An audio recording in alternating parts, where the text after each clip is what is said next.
Welcome back to Royals Weekly. I am your host, Marcus Mead, and joining me as always, a man who spends many sleepless nights wondering why Dame Judy Dench won't return his spicy texts, my brother Mike. You think a classy lady like Judy Dench has given me her phone number? Come on now. She's Oh, like oh, she's like oh. royalty.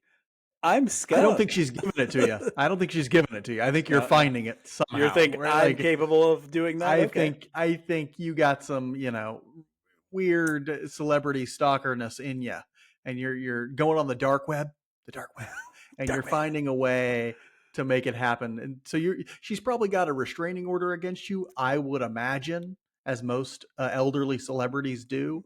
But we'll see. Well, Well, tip of the cap to Judy Dench for keeping it tight. All right. oh God, she is a wonderful actress and a wonderful Yes, she human being, I'm is. sure. Uh, on this week's episode, we will review what I'm considering what decently played, maybe the best played week of Royals baseball all season. It's a controversial take. People on Twitter are chewing me alive right now for making this take, but I thought they played pretty well this week. We'll review uh, the last week of Royals baseball. We'll have a too early discussion of what the team may do at the trade deadline, and then we'll preview this week's games. But first, Royals Weekly is brought to you by All In Physical Therapy. For one-on-one personalized physical therapy, we choose All In Physical Therapy. They took excellent care of our mother after surgery left her with pain and limited mobility in her arm. She loves to work out, be active. Make the Kessel run in 12 parsecs.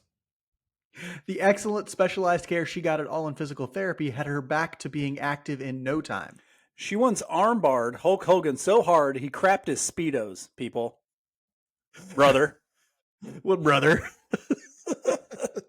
All In Physical Therapy knows how to help athletes recover. It's owned and operated by Lee Summit's own Tommy Freevert, a former Arena League football player, Northwest Missouri State Bearcat, and a hell of a guy. They have offices in both Blue Springs and Lee Summit, so get over there to work with Tommy. Tell your doctor you want to do your physical therapy with the best of the best at All In Physical Therapy. To learn more, give them a call at 816 427 5300. That's 816 427 5300. Or visit their website at allin-pt.com. That's ALL-PT, or sorry, ALLIN-PT.com. Let's start the review with roster news. There's not as much as last week, but there is some what I would call encouraging roster news, at least on the human being front, and that is that Ryan Yarbrough was placed on the 15-day IL, but it looks like for the most part it turned out better than it could have with the line drive that he took directly off of his face, a very hard hit ball. He goes on the 15-day IL with what are called head fractures, but no talk of concussion right now that I've heard anyway. No talk of like any sort of significant surgery or anything needed for these. Just seemingly as on the better side of the outcomes that could have happened from this. Yeah, they mentioned non-displaced fractures, which if you have to have a fracture, that's the kind that you want. And no surgery necessary is a great sign because it looks like it's just going to take time for those fractures to heal. So, thoughts out to Ryan Yarbrough. Continue to heal up, man. Yeah, that's glad to hear that the news isn't as bad as it definitely could have been with something as scary as a line drive going 106 miles an hour. Because of the pitching sort of vacancy left by Yarbrough's injury and by the injury to Chris Bubich at this point and Daniel Lynch not being back yet, Max Castillo was recalled at some point during last week. This was right at the beginning of last week, and he's made a couple of appearances this week. Mike, do you have thoughts on what you've seen from Max Castillo at this point? Yeah, my thoughts are this is what Max Castillo is for, and pitchers like Max Castillo are for, to come in and fill in some spots, to give you 3 to 4 innings when you need them to possibly be an opener for a game. I know last year when we got him in the Whit Merrifield trade that we were hoping perhaps he could be a back end starter. That's probably still his ceiling. He could maybe someday, if he improves a couple things. We've talked about improvement on his fastball. He's got a really good changeup, but improvement on the fastball. Maybe he works his way into being a back end starter if he reaches his ceiling. But this is what he is, and this is what you need guys in AAA for. Guys like that. Yeah, and that's just say like he's done his job up to this point. Like he hasn't pitched that bad. He's given them like 3 or 4 innings every time he's come in. I think he did 4 and a third in the last outing he had, where he essentially played the piggyback starter to an opener. And that kept the Royals in the game to some degree, and they had a chance at least a little bit. I think Castillo is a marginal guy, like John Heasley we mentioned last week. He'll be up and down a lot in his career, at least early on, at least until he changes something that will make him a viable starter on the back end or something like that, if that ever happens. But at the very least, you got a guy who can go out there and eat some innings for you, and hopefully, keep you in a ball game for at least a little while. We'll see on him moving forward. I, I think when Daniel Lynch comes up, it probably spells back down to AAA for Max Castillo, but we'll see on that front. The Royals also recalled Jose Cuas, who they're sending up and down quite frequently these days. And so just a bit of a roster news in there. Another element of the roster news is the book has finally been closed completely now on Franmil Reyes as a Kansas City Royal. The Royals designated him for assignment earlier this week, and because of his status as having so much service time or being a somewhat veteran, he can elect to not take that outright assignment and elect free agency, and that's what he did. So he is now a free agent. Anybody can sign Franmil Reyes. Mike, what are your thoughts on the closing of the Franmil Reyes chapter in Kansas City? It was a good try. It was good effort. That's the kind of things the Royals are always going to have to do at the beginning of spring training, is take a swing on some guys that other teams aren't interested in at that time, but have shown promise in the past. Kendrys Morales worked out really well for us in 14 and 15. Franmil Reyes did not. Yeah. I think there was a lot of hope for Franmil Reyes, both once he was signed and as he sort of performed well in spring training. But he is a testament to the notion that not to trust spring training performance very much, right? We tried to preach caution a little bit, like, hey, yeah, I know it looks great right now, but these guys, that he's facing are not, the guys he's going to be facing in the regular season. And, it turned out that they must think that his swing and miss issues are just too much for them to address, that he won't ever really get that strikeout rate down enough to be a viable hitter in the middle of a lineup. And if he's not hitting, of course, Franmil Reyes doesn't have a ton of value. And so we hope the best for him. We hope he goes out there and finds another team and finds a way to turn it around. But the Franimal era is over here in Kansas City, at least for now. Who knows? Maybe next year they give him another shot. Who knows? On the field last week, the Royals went 3-4 as a record, which brings their overall record to 12-30. Record-wise, it was probably the best week all season for the Royals. I'm just searching in my memory, but I don't remember us having more than 2 wins in a week up to this point. And so it's probably a sad commentary on the state of the season as a whole. But they did probably have their best record-wise week this week. They went 3-4. They got a series. They started the week with a series win against the White Sox, which was great. Love a series win against a divisional rival. They took 3 of 4 for them, and then they ended it by getting swept by the Milwaukee Brewers, who are actually a good team. Mike, how did you feel about the team's week? It's encouraging to see them, the offense continue to kind of build. MJ Melendez seemed to get going this week. Nick Prado looked very good this week. Even Bobby Witt Jr. he's still very hot and cold, and there's still plate appearances that make you want to throw up. But he's getting some results sometimes. He had a really good game today. And defensively, he has continued to look very, very good at shortstop. So, it was good to see that happen. But the pitching depth is as bad or worse than what we thought at the beginning of the season. And it's showing in many different ways throughout the game. So, it was encouraging, though, to watch that offense, even in a week when Vinny Pasquantino didn't really have a great week. A tiny comment on Bobby Witt Jr. that I have to throw out there, because I saw Bobby Witt Jr. hit a home run today, a solo home run on a pitch that was basically at his shoe tops, like down and in drastically. And I saw someone say, well, I hope this success or this home run, this swing gets him going, and I thought to myself, actually, we need to look at this as an example of something that we hope does not get him going. And by that, I mean, like, I hope he doesn't learn a lesson from this. That's like, I can swing at these and be fine. Right. Like, because that's not the lesson. I think he goes back to the dugout and they say, nice home run. Don't ever do it again. Right. Like, because you should not be swinging at that pitch. Bobby Witt Jr. he'll hit 100 on those pitches, and that one hit will be a home run or something like that. He needs to develop a process, and having even very marginal success in, outside of doing his correct process is bad for him. It's like, it's not where you want to go. You want it to be like, okay, when he has good process, he does well, and he doesn't learn bad lessons from these one-off moments where he happens to hit one out in a meaningless game. Like, I want him to have success, but I want it to be with a process that's going to be sustained success, and not, ooh, he's really hot right now hitting pitches way outside the strike zone. That's not going to last. Okay. He's not going to be. That's what goes. That's what creates his 0 for 5 days with no walks and 3 strikeouts. You and I talk a lot about the process versus the results on here. I compare it to kind of like golf, right? Every once in a while when you're playing golf, you'll hit like just a shitty worm burner that ends up 3 feet from the cup. That doesn't mean that you hit a good shot, people. It doesn't mean you should continue to hit shots like that. It just means you ended up getting a good result even when the process was bad. And baseball is sometimes like that, and golf is sometimes like that.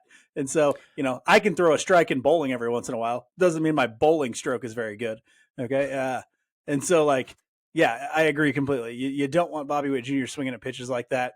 But yeah, you do see an at bat here and an at bat there where you're like, that's it. If he can do that consistently, he's going to be really good at this. Yeah, and I'm hoping that 1 or 2 at bats a game where you're like, okay, that was a really good plate appearance, Bobby. It turns into 3 or 4 plate appearances a game where you're like, that was a really good plate appearance, Bobby. I actually thought, looking back at this last week, and I got just totally reamed on this on Twitter for this. I thought those first 2 games against Milwaukee were among the best that I've seen the team play. I said that. I put that out on a tweet right before the game started today. And then, of course, they came out today and played like garbage. And so everybody was on top of me for making a comment that the Royals had played a couple of good games, even though they lost those games. They were just on top of me for it. And all I could think was like, is it a universal rule that if you lose a game, you played badly? And if you win a game, you played well? I don't think it is, right? Take that Corbin Burns game against Milwaukee. The Royals had to start an opener with Josh Taylor, and then Max Castillo came in.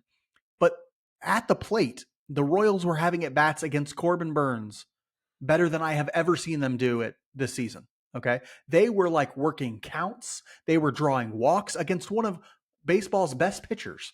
They were working counts, drawing walks, getting on base some. It was really a professional baseball team, if that makes any sense. And I was like, okay, this is as well as they played all year. I know they lost 5-1, but man, they were on top of it defensively at the plate. They just did a lot of things that you imagine could help them win. And then that second game, they end up losing, I think, by 1 run, maybe. It was like 4-3. It was a walk-off. Yeah, it was walk-off. They got walked off, yeah. And so, but they played really well in that one too. And I was like, okay, this is something. And so, if I looked back at this whole week, Chicago, Milwaukee, I think I would say this is the best they've played in a week so far this season. Not a high bar because they played pretty bad this season, but at the very least, I know people are calling me a sunshine pumper, which is so funny because I also get extremely criticized for being too negative, right? Like, but in terms of how they played, I think this is the best they've done. It's just, that's not saying much when you're 13 or 12 and 30, Some of those guys, of course, did have strong performances this week because, as I'm saying, we played pretty well, some of them. Mike, who were your strong performers for this week? A lot to choose from on the offensive side. Salvador Perez had a phenomenal week again. MJ Melendez had a really good week, which is good to see. Michael Massey had a good week. Michael Massey had a really good week. There. I thought about picking him. Yeah, it wasn't on the back of a bunch of walks, but his plate appearances were a lot better. But I went with Nick Pratto because he seems to have been the catalyst for the offense ever since he came up. He was 8 for 21 with 3 doubles, 1 home run, 7 RBI. 4 walks to 5 strikeouts. He also seems to be like a guy on the team that when guys are on base, it isn't too much for him. He's really like driving the ball the other way with 2 strikes. It's been a whole new, we talked a lot about the new approach from Nick Pratto and Alex Duvall came on and said, hey, wait till you see this new approach.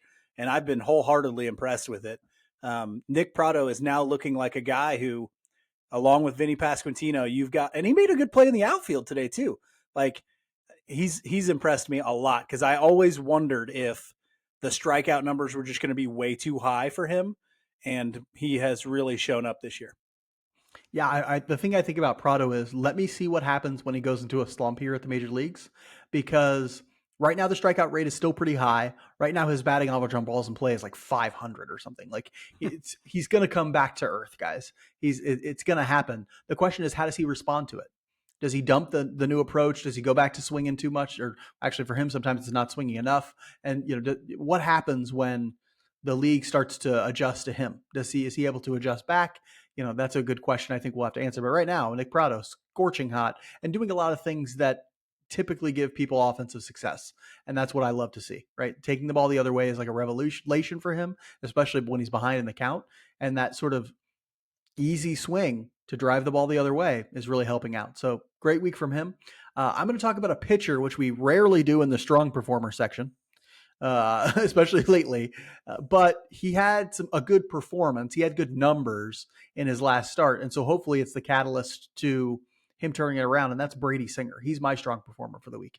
He went 6 innings pitched, 1 earned run, 2 walks, and 4 strikeouts in his outing last week.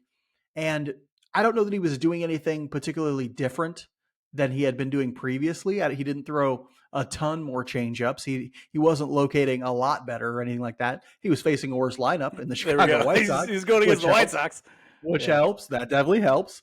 But I hope it's in some way a confidence builder. I hope they're still working to get him back to what he was last year. His velocity was not back up to where it normally was, and that's not good. And so the question is, like, will this be a stepping stone, or is he going to go right back to, getting shelled when he's facing really good teams? I don't know. But at the very least, I hope it was a strong week for him last week. I hope he builds on it and can see, because they have to have him. Like, if they're going to be anything that resembles a competent baseball team this season, they have to have him, because if not, who you got? You got Zach Greinke is maybe the only guy in your rotation who really, Brad Keller and Zach Greinke are the only 2 guys in your rotation who even give you a semblance of a chance to win when they pitch. And that's not good, right? And so hopefully Brady Singer can add to that, be a third guy who gives them at least a chance to win for some of his outings.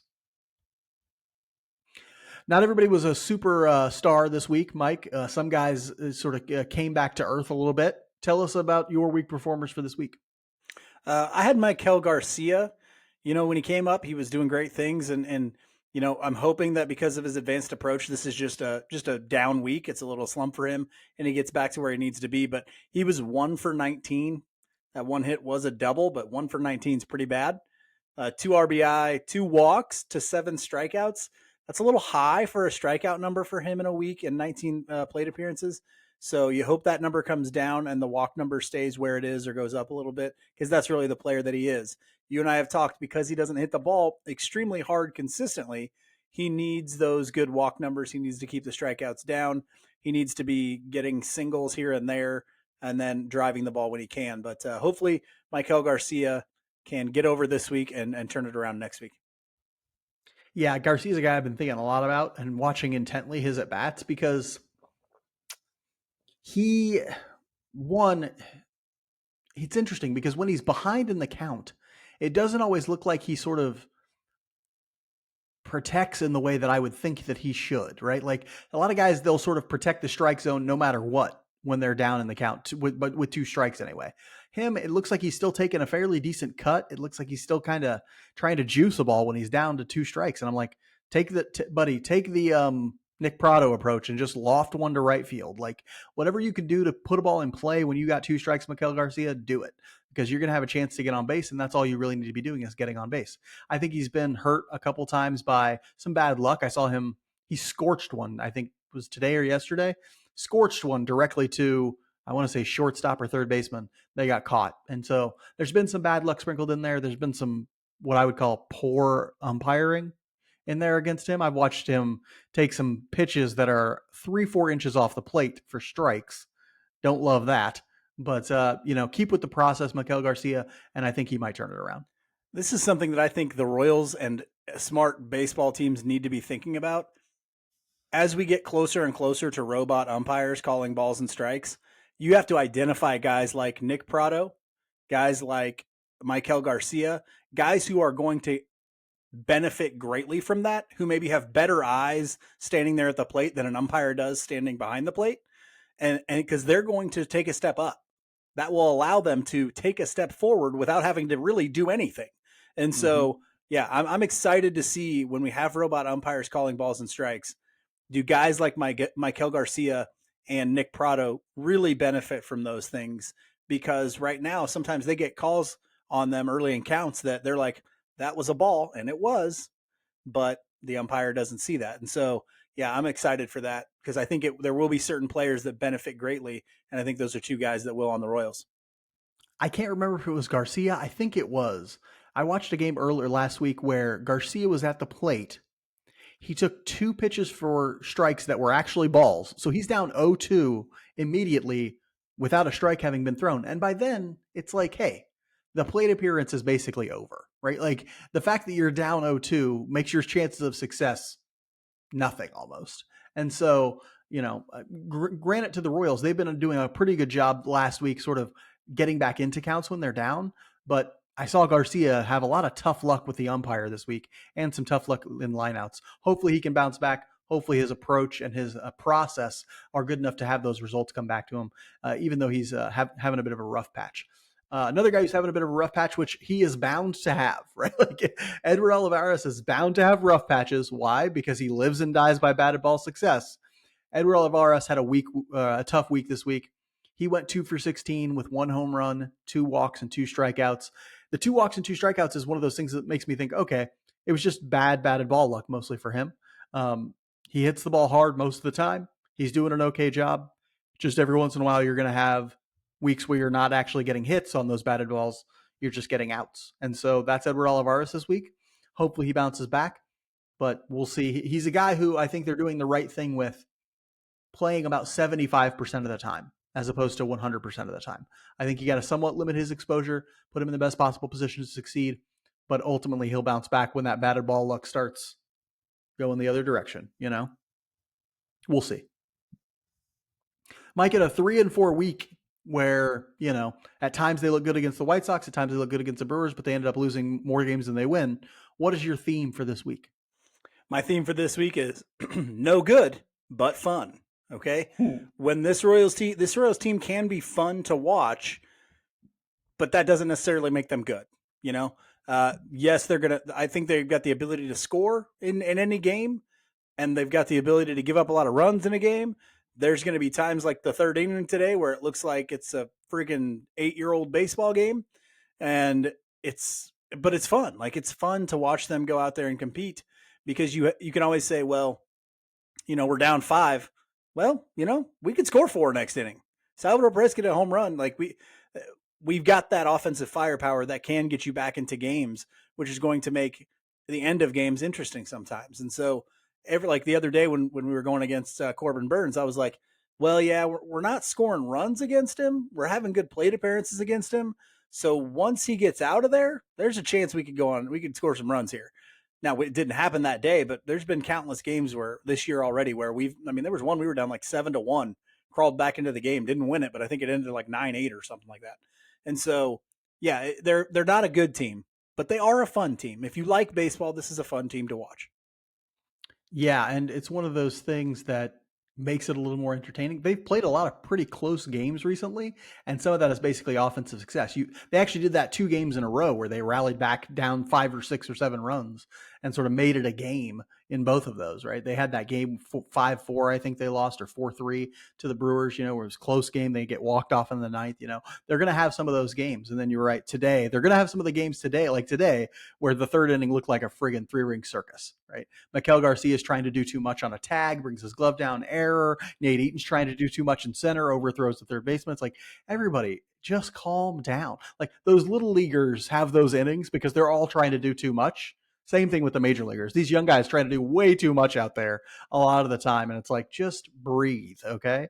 And actually this ties in pretty well with my theme, because my theme is play Rays baseball. Okay. What I noticed in the first couple of games in that Milwaukee series was that I thought that the Royals started to look one step closer to the Tampa Bay Rays in those first 2 games. Because when I think about Rays baseball, I think about 2 things primarily. One, plate appearances that are really, really good. You got guys working counts, you got guys drawing walks, you got guys taxing pitch counts, all this sort of stuff. The Rays in their organization take excellent plate appearances. The Royals started to do that in the first couple games of that Milwaukee series. I really liked the plate appearances that they were having against Burns, and then that second game against, I think the guy's name was Hauser. Was that his name? I think so, yeah. But I can't remember. 2 games with Rays-like plate appearances from a lot of guys.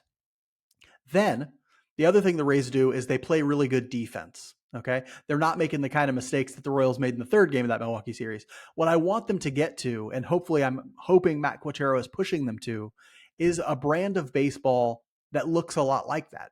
We don't make a ton of mistakes. because if you make mistakes, you're giving the game to the other team. Force the other team to make mistakes. Just don't make mistakes for so long that you're sort of pushing the other team and you take advantage of their mistakes. You see what I'm saying? Like that's a Rays brand of baseball that is, I think, a really good formula for success, but at the very least isn't so maddening as watching two errors that end up helping 2 runs score in a half inning, you know? Yeah, those mistakes are, they hurt you emotionally, or I don't know how to say it, but it doesn't feel good to watch those. But still, the biggest mistake that the Royals make is walking people. They still walk way too many hitters. And so Rays baseball is, we're not going to give you free bases. And so Mm-hmm. that's another thing they still need to work on big time. But we've talked a lot about having, time to get the arms here that you want to get here and that you feel like you can turn into strike throwers. They haven't had that time yet, but yeah, we got to stop walking people, man. Yeah. Royals Weekly is brought to you by Knapp Family Wealth. Mike, can you think of anything more important than securing your financial future? Luxury toilet seats. No. Uh, the feeling you get when you sit on luxury toilet seats. Also, no, you're so into toilet seats. Securing your financial future is one of the most important steps someone can take for themselves and their family, and Knapp Family Wealth is ready to help you pursue it. This isn't some big, faceless corporation we're talking about here. Knapp Family Wealth is run by JC Knapp. He's a huge baseball fan, and he's been helping people plan for their financial futures for 20 years. He can help with retirement planning so you don't have to work until you're dead, education planning so your kids learn to read good, investment management so you can get all that money out of your mattress and get it working for you. Don't spend another day thinking you've got it all figured out because trust me, you don't. Check out Knapp Family Wealth at knappfamilywealth.com. That's KNAPP familywealth.com. Securities and advisory services offered through LPL Financial, a registered investment advisor, member FINRA/SIPC. We know we've still got a couple months to go before the trade deadline, but we thought we'd get an early convo going about what the Royals need to be considering, so as they will clearly be sellers at the deadline, right? Reports have it that they're already getting calls about Aroldis Chapman. There was a report out on that the other day, and it wouldn't be surprising if they're also getting calls about other players as well. If you're a team that plans to contend, it makes sense that you would get a guy as early as possible so that he can have a greater impact on the season. Mike, let's start with a broad picture of this trade deadline, which it doesn't end until August 1st. Okay, August 1st is the trade deadline. So we got like 2.5 months here before the Royals for the Royals to be trading guys. How important do you think that this trade window is for the Royals? I think it's semi important. And that's because a team like the Royals, it will always be more important to build through the draft, sign internationally, and develop your own players. That's the most important thing. But probably right after that is being transactional and gaining value through those trades. But for a trade for a year like this, I think probably the most important thing is to go into this process with a goal of some sort. If you're going, okay, these are the assets that we have to trade, you need to develop your goal based on that. If these are our assets to trade, what things do we want to come out of on August 2nd? What things do we want to have gained from this trade experience? So if the Royals go into it saying, okay, we have these things to trade, we want to get, one lottery ticket starter and 3 arms that we think are almost sure things out of the bullpen moving forward. Okay, that's great. Or maybe we want to get, one guy who we think can be a back end starter, one guy who can help us in, up the middle infield that we think is going to be a decent middle infielder, and 2 guys that we think can be bullpen pieces down the road. Like, have a set goal or a part of your team to work on.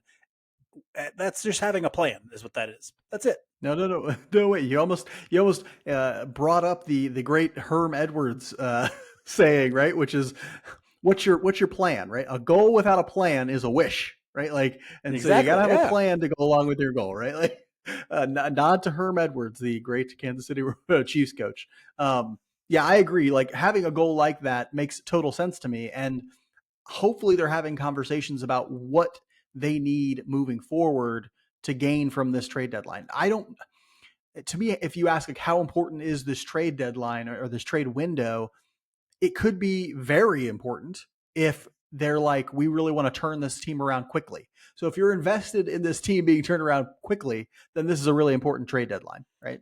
If you're like, we need to take more time, it needs to be 2 or 3 years out as opposed to like next year, then this trade deadline is roughly as important as the next two, but in my mind, because they have so many tradable assets and because they have such a deficit in one particular area, it's a pretty important trade deadline because the opportunity is out there. There's going to be demand for some of the guys that they have. There already is. And so, unlike teams of the past, are they going to sort of, and it seems like they have a much clearer picture with development. I feel like as a result, they have an opportunity here to really take advantage of a very long list of tradable assets. The question is, will they be willing to move on from all of them as we have not been in the past? And will they be willing to, and do they have a good sense of what they want in return? I have a I'd like question to for start. you. Yeah. I have a question for you before we move on. Do you think ownership's want for a new stadium impacts what happens at the trade deadline this year? I think it does, only in the sense that like it has already impacted who controls the team. It has already impacted the pitching development. All of these things that have happened in the last year in part have happened because ownership wants a new stadium, right? In part, they've already happened. Like that's already baked into the calculation for all this stuff. And so what the team really wants, I think, is for this thing to turn around as quickly as possible. Or that's what John Sherman wants, right? Because he needs to get a winner on the field as quickly as possible to get public support behind this downtown stadium. Though honestly, if I'm being 100% honest, I don't think it matters if the team is doing well. I think public support will still at least a little bit be behind a downtown stadium, and I think they'll go forward with it even if public support isn't really there. If that makes sense, I think he's getting what he wants no matter what, right? Like that could be a cynical view on my point, but he's a billionaire in Kansas City. I think he's getting what he wants, right? And so, to me, I don't think that ultimately matters that much. I do want to consider what do you have a thought on that? Do you think like, I oh, just it's weird to me because I agree with you. I think he's going to get a lot faster support if he can turn they can get a winner, a competitive product on the field sooner. I think that's going to help him. But and then that then begs the question of, okay, well then are you willing to maybe move some of these guys, or maybe you feel like not moving them is the way to keep public support? The question is, should any of that determine what you do on the field? It probably shouldn't. The only thing that should determine what you do for your organization is for the health and success of your organization. If this outside thing is now coming in and saying, well, we may need to make moves so that we can do this, that's not a good thing. So no, I don't know. I don't know.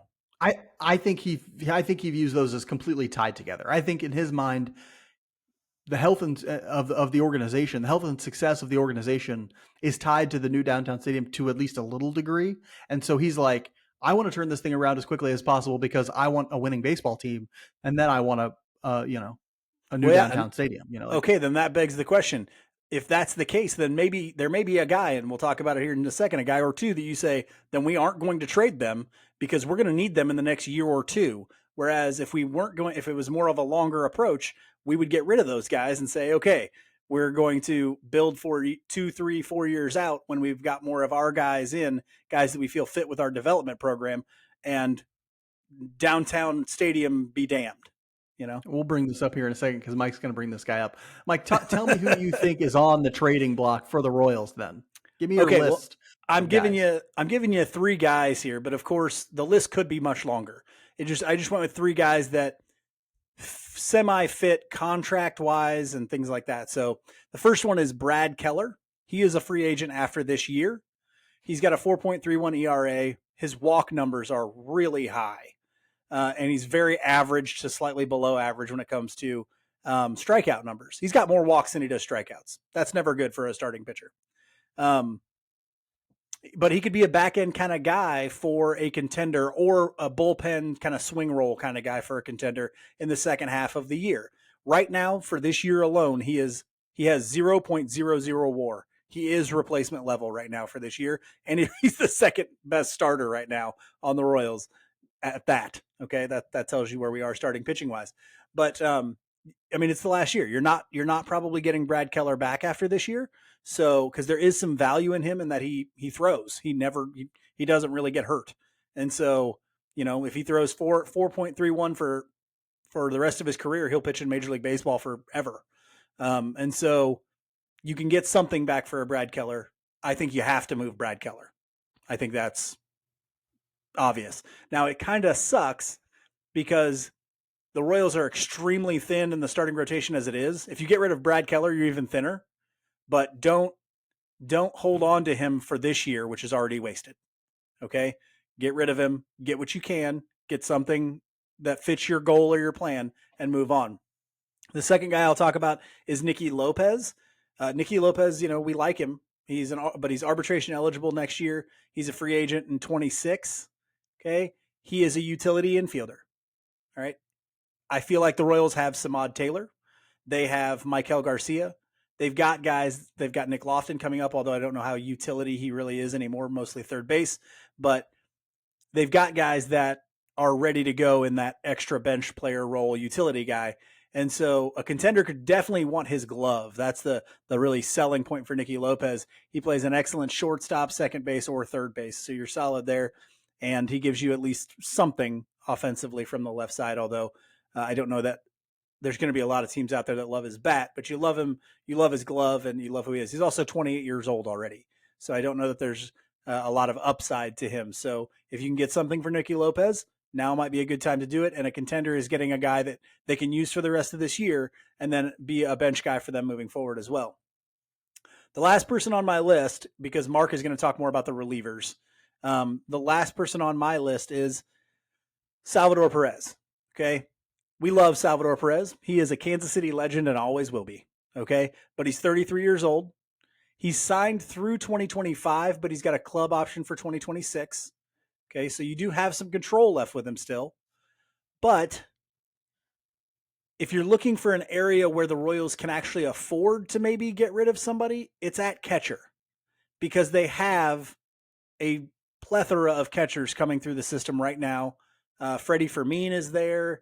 You've got Logan Porter can catch. I mean, you've got just a bunch of different guys that are maybe not ready for Major League Baseball yet, but will be in a couple of years when the Royals are contending. And so Salvador Perez in a couple of years will be 35 years old, a big catcher who's had injury problems. So, and he is something that you could get legit return for because he's got power, because he provides you if not gold glove anymore, close to gold glove catching. He's got real value on the trade market. So I know we would hate to lose him because he's such a great dude and great teammate and leader and all that stuff. You just made him captain this year. But the Royals, if they're smart, will at least entertain the idea of trading Salvador Perez.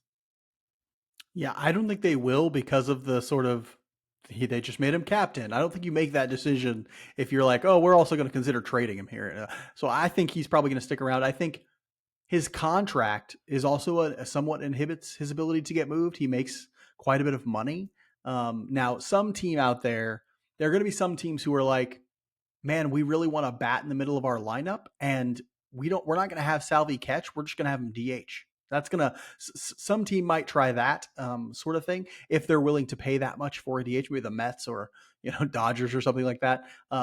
Who knows? But Salvi is a guy who, you're right, has some value there.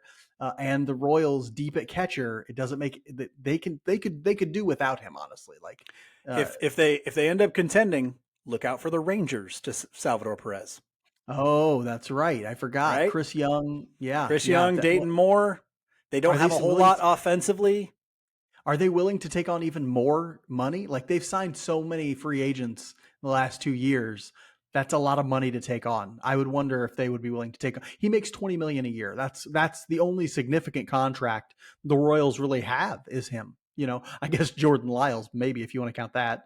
But I don't know. It's one of those things where I think, they should be hearing calls for it at the very least. I want to throw a guy you didn't put on there, and he's not on my list either, but I do want to throw out Matt Duffy out there as an option to trade. Oh yeah. He's played really well at third base. He's a complete rental guy, but he's done well enough that you might be able to get at least something for him. That's why I didn't put him on there. I just didn't think the return would be all that great from Matt Duffy. It wouldn't be, but it might be something or a package with something else. My list of guys is just it just says any bullpen guy, right? I am of the mind that you should be when you're not a good team, you should not try and construct a good bullpen because that's the last thing you should be putting together for success and a playoff run and those sorts of things. Bullpen guys are notoriously volatile. They're notoriously easy to find off the scrap heap.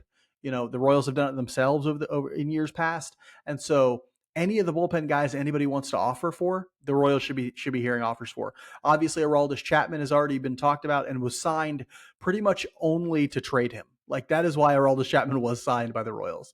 Scott Barlow is a guy who has come up in trade talks in years past, a guy who has a ton of value as a reliever.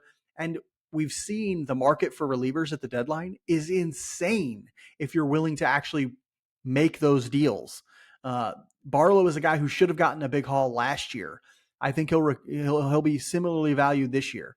Chapman will be hugely valued this year. They need to be getting big hauls for those guys. Staumont has looked really good recently, and he's throwing both two different types of breaking balls and now a fastball too. That's it's not what it once was, but it's still pretty hard. He might be a guy who has a lot of value on the trading block, and so I think they got to be open to trading guys like them. Amir Garrett is another guy who his numbers are pretty good this year. Trade him because he's in the done last after year. this year. Yeah. Yeah, he's the last year of his contract. He's a rental. Chapman's a rental. Barlow has, I think, another year left at least, and so good. That's more value you get back. Exactly. They have bullpen guys who have some value. They should be trading on those bullpen guys like crazy come the deadline. In fact, they should be taking those calls for all those bullpen guys right now because you can get more if you're trading them today than if you're trading them in a month or a month and a half. Mike, that's a long list of guys we sort of threw out there. That's probably, I think the Royals have probably 6, 7, 8 guys they're considering trading, maybe. What do you think that they should be looking at and targeting in terms of getting back in returns for those trades? It's got to be pitching. It's got to start and end with pitching. They are so hurting for pitching depth in this organization. I mean, you see, we just signed a guy from the Monarchs. Good for him. I'm happy for that. But that's an independent team. I mean, we are hurting so bad for pitching in this organization. We have got to get some arm talent infused into our minor league system. Yes, there's some guys you can point to and go, okay, yeah, Mazzucato has looked really good. He's in high A or low A. Is he still in low A? He's in low A. He's in low A. Caderna is starting to look a little bit better in low A. Cameron's looked good, but these are all guys in low A and high A. After that, it's Alec Marsh. I know Jonathan Bolin just came back, but he's coming off injury. Like Anthony Veniciano is another guy in Double A. Veniciano has been in Double A, but these guys are not close, and yeah, it's not enough. It's just not deep enough either. It's not enough arm talent, and it's not deep enough either. And so it starts and ends with pitching. You have got to get back a lot of pitching. Yeah, and that's how you solve a pitching problem. It's actually not with quality, it's with numbers, right? And so you need to get up, like they have 2 guys in the high minors in Marsh and Veniciano right now, who you would say, okay, those guys might turn into successful, viable major league pitchers.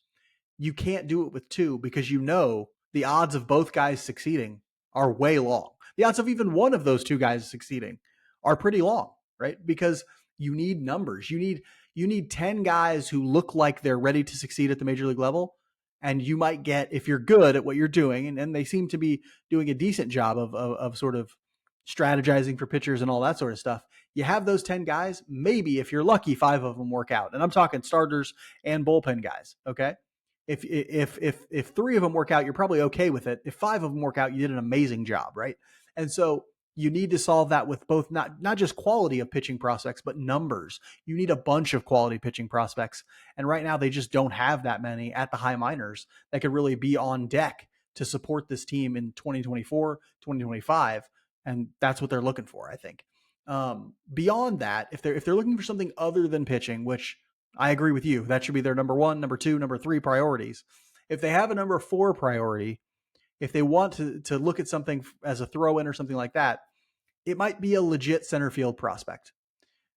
I like Kyle Isbell. I think he's done well defensively, but offensively, it has not looked great from Kyle Isbell. Drew Waters, we don't know what he's going to be. offensively in the major leagues. We're not really sure yet. He's been injury prone throughout his career. We're not really sure what he's even going to look like defensively at major league level. I think you got to solve the center field problem in a similar way to the pitching problem and just get some numbers behind it.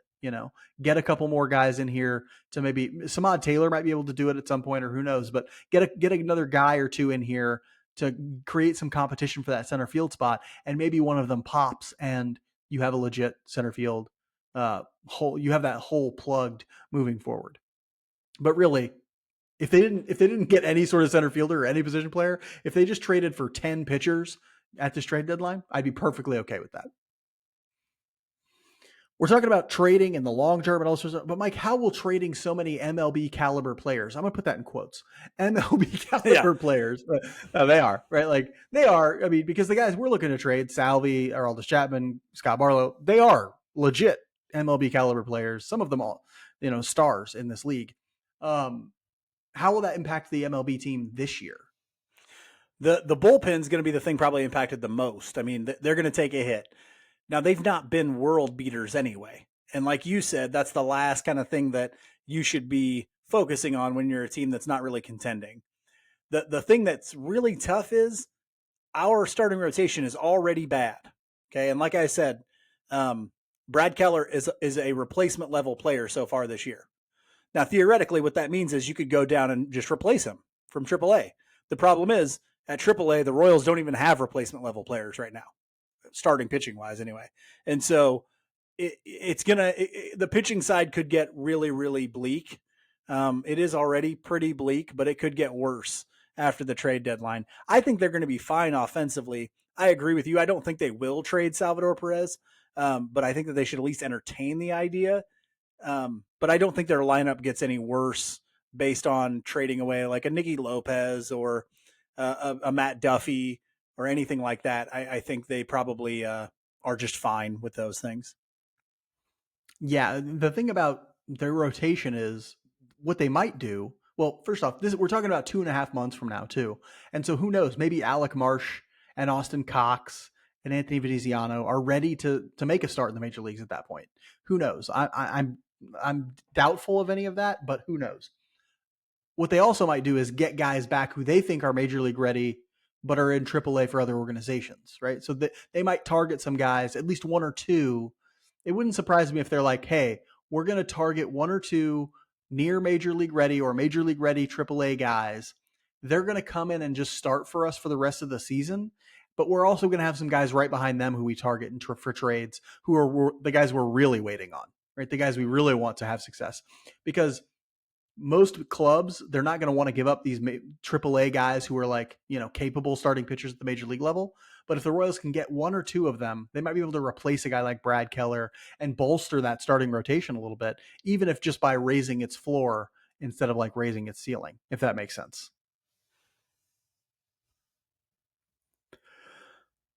The Royals continue a long road trip this week with a 3-game series in San Diego before an off day and then a 3-gamer in Chicago against the White Sox again. Hey, maybe they'll get another series win. Mike, what do you think? Oh, that would be fantastic. Man, if we're gonna beat anybody, I just hope it's the White Sox so badly. I don't like that team. Just keep them down, right? Because they're in a bad place, man. They are. Like, they are dark really right now. Not good. It's not good. And it's not good for them. Anyway, hopefully they can grab another series win. I hope they grab a series win in San Diego. That's a really good team, and they're going to face some really good pitchers. Tell us about the boys in SoCal, Mike. The Friars of San Diego. You mean the San Diego Fathers? San Diego Fathers are a good collection of baseball players, but their record's only 19-22 right now, and so they're probably not where they thought that they would be at the beginning of the year. But they have some superstar power that they've paid for. And so the first game will give us Brad Keller versus Michael Wacha, former St. Louis Cardinal Michael Wacha, 31-year-old right-handed pitcher out of Texas A&M. He's got a 4.82 ERA this year, which is not good. Well, it's not. Yeah, it's pretty bad. 1.34 WHIP. Wacha doesn't throw quite as hard as he used to. His fastball is averaging 92 right now. Changeup, cutter, slider, curveball. Mostly fastball, changeup, since the changeup's been his kind of calling card ever since he got into the league. So yeah, let's see some good stuff from hopefully Brad Keller there. And then in the second game, I'm really interested in seeing because we're going to get to see Brady Singer throw again. And so I want to see how much is he integrating the changeup. How's his command? I'm really concerned about the command of his slider. That's the thing that really kind of gets me.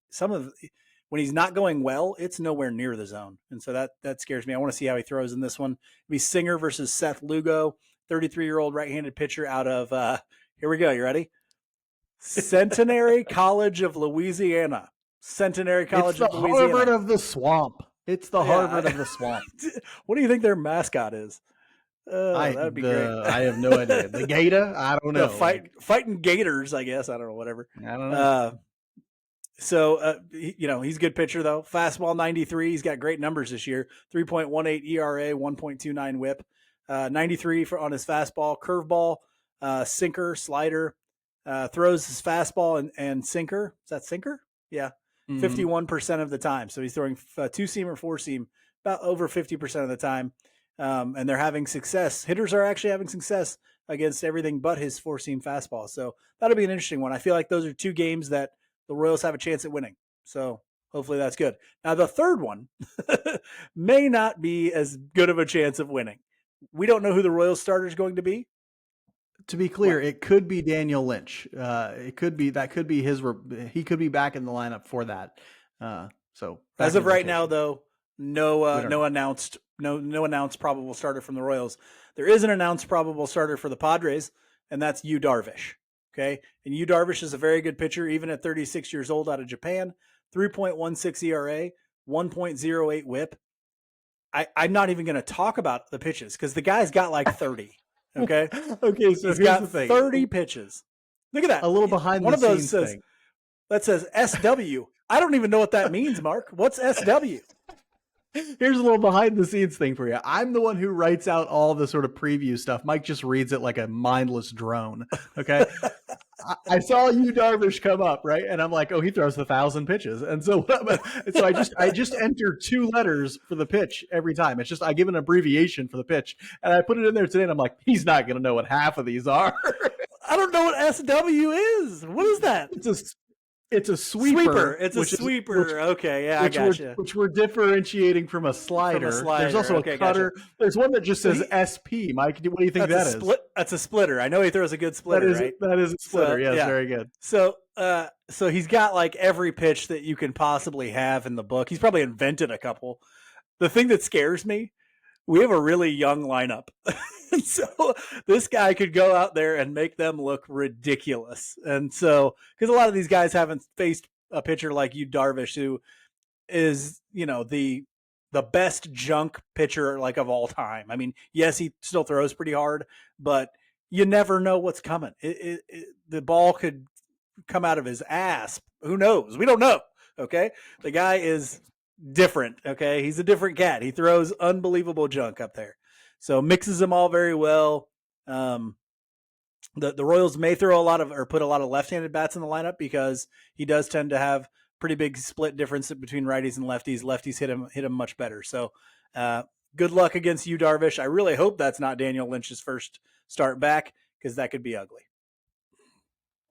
Well, if Darvish is throwing balls out of his ass, it might be ugly. Like, honestly, I don't want to see anything like that on a baseball field. This is a family program. Okay. So, Chicago White Sox, after that, they'll head to the south side of Chicago. We just saw them. So you should know a ton about the Chicago White Sox. Offense is real Jekyll and Hyde with some guys who are having great years like Luis Robert and Yasmani Grandal and a couple others. And some guys having really bad years like Elvis Andrus and a couple of the guys that got filling in because injuries have been an issue for them as well. Tim Anderson is kind of always on and off the IL. He's not having a great year either as he's dealing with injuries and stuff like that. Not even playing short anymore, really. Yeah, it's tough. And they've already lost. Who'd they lose? The guy for the whole year. Or no, they didn't lose him for the year, but he had appendicitis too, just like Nicky Lopez. I think it was Eloy Jimenez. They just got Mankato back, I think. Okay, they just got him back, but injuries have plagued the White Sox offensively, and then just poor performance has plagued their pitching staff, like inconsistent pitching. Lucas Giolito is doing very well this year, but Dylan Cease is having a down year so far, just been about major league average. Mike Clevenger, who they signed this offseason, has just been about major league average, and the bullpen has been super volatile. Ronaldo Lopez has an ERA over 8 right now, and so It's just not. It's been real inconsistent, really volatile. Classic Chicago White Sox over the last few years, honestly. Real talented in some ways, and yet also not really great as a collective. Ever since they made the playoffs a couple years ago, it has been real volatile from them. Yeah, and you got guys like you got Luis Robert jogging down to first, and Tim Anderson today. I don't know if you saw the video of it. There's people talk about how at some point the camera goes to him and he just says, "I hate it here." Like it's not looking good. It's not looking good on the South Side right now for our boy Pedro Grafal, who by all accounts is loved by lots of players. So yeah, I don't know if he's got them to buy in yet. He might need a change of scenery already. We'll end this week's episode like we end every episode with our Just About Outside segment, where we talk about something that's interesting to us outside the world of baseball. Michael James Mead. Tell me what's going on in your life outside the world of baseball this last week. You want to just give the listeners my social security number too there, buddy? For what? To take what from you? I got things. All right, I got things. Sure you do. Sure you do.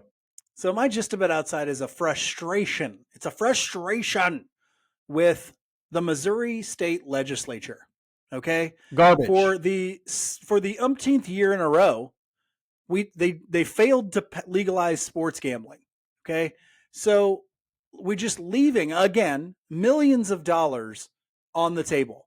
Kansas has it, Iowa has it, Illinois has it. We're like millions of dollars. Get that away from me. Don't want that. Come on. It's universally approved by the voting public. You know, it just doesn't make any sense. And after last year, everybody thought, okay, Kansas has adopted it now, so we're now losing money to the Kansas side. We'll get our shit together and we'll pass, legalize for sports gambling. Doesn't happen. It's insane. It's just so insane to me. We almost defunded all public libraries. We almost shut down every public library in Missouri, but we can't legalize sports gambling to bring revenue to the state for something that's already happening. There's already millions of dollars flowing out of the state of Missouri in gambling to offshore or over to Kansas or up to Iowa, over to Illinois. All this stuff is happening. It's just we're not benefiting from it. That's the only thing. We're just hurting ourselves over and over and over again. And here's the weird thing. You might think, well, maybe it's, old politics as usual and there's obstruction and blah, blah, blah. The same party controls every part of our state government. Every single part. There isn't anything stopping them from doing this. Like, there is no opposition party that can stop them. All they have to do is do it. And they have not done it. In fact, the person who is stopping it is of that same party. And so it's driving me nuts at this point. People are like, oh, well, we've got a budget surplus. That's just left over from COVID, people. That's not going to last. This is a revenue stream that you can maximize in your state, and you're just choosing not to do it. You're choosing not to fund education with it. You're choosing not to fund roads with it. You're choosing to have a poorer state just cause. Just cause.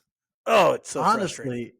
Honestly, this thing is like thing 150th on the list of things the Missouri State Legislature, Missouri State government has done to hurt its own populace. Right? Like, I know it's killing me. Don't even get me started on it to some degree, but like, do you need more evidence that they are not actually representing the interest of? Do you know anyone who doesn't want sports gambling in Missouri? I don't know anyone who's like, I really care about this. Nobody cares. There's nobody who doesn't want it. And the people who do want it really want it, right? Like, and that's the thing. And so even the people who don't gamble are like, I don't care. Let them spend their money. Who cares?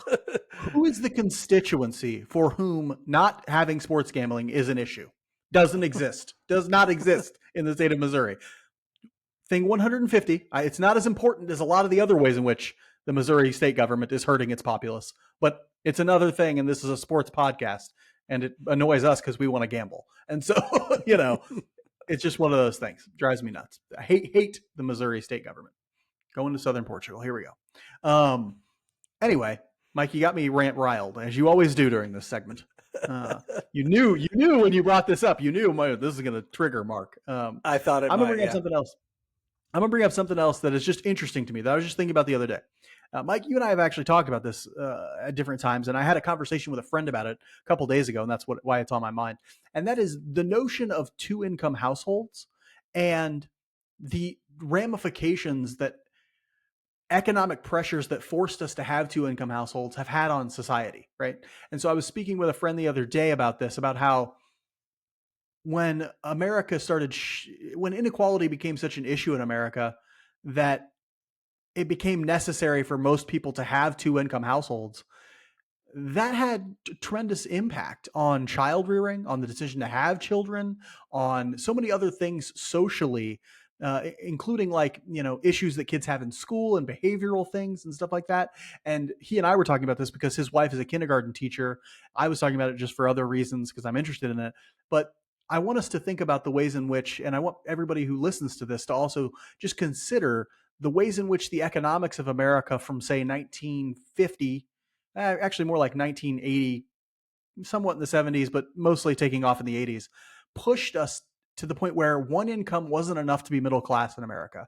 And so both parents in a household had to go to work, or both people in a household, if they're a partnership, had to work, right? And as a result, we get to a place where it's like, okay, now kids are in situations where they have to go to daycare. Well, instead of being raised by one parent, where it's like maybe 3 kids to one parent, now it's like 5 kids to every adult or 10 kids to every adult in the room. And think about the ways in which that changes as a society what we're doing in terms of child rearing and how kids are ready to go to school and all those sort of things. And then think about what we do in response to the fact that they're misbehaving in school or to the fact that they're having troubles or whatever, right?